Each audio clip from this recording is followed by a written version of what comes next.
இந்த ஒரு side dish இருந்துச்சுன்னா வெஜ் பிரியாணி சிக்கன் பிரியாணி டேஸ்ட்டே இருக்குது. ட்ரை பண்ணி பார்க்கலாம் வாங்க. காய்கறி எல்லாம் கட் பண்ணி வச்சுட்டு ஒரு குக்கரை அடுப்பில் வச்சுக்கோங்க.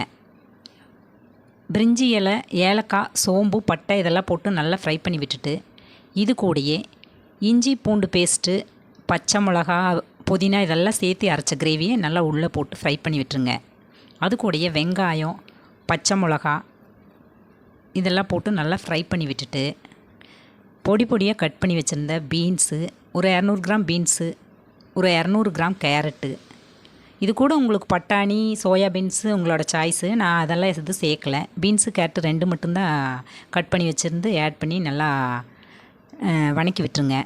வணக்கி விட்டேன்னா இதுக்கு தகுந்த உப்பு, அடுத்தது பிரியாணி மசாலா இது உங்களோட சாய்ஸ் எது வேணாலும் போட்டுக்கோங்க.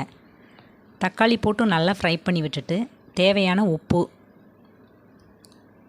போட்டு பிரியாணி பவுட்ரு எது வேணாலும் சூஸ் பண்ணிக்கோங்க.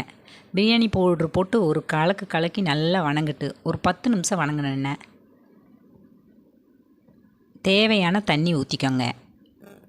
நான் 3 டம்ளர் அரிசிக்கு ஒரு அரை டம்ளர் தண்ணி கம்மியாக வைப்பேன்.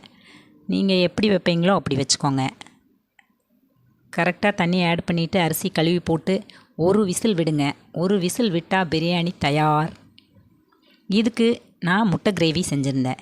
சூப்பராக இருக்குங்க. இந்த சைட் டிஷ்ஷு வெஜ் பிரியாணிக்கு சிக்கன் பிரியாணி ஃபீலே வரும். எப்படி இருக்குன்னு சாப்பிட்டு பார்த்து சொல்லுங்கள்.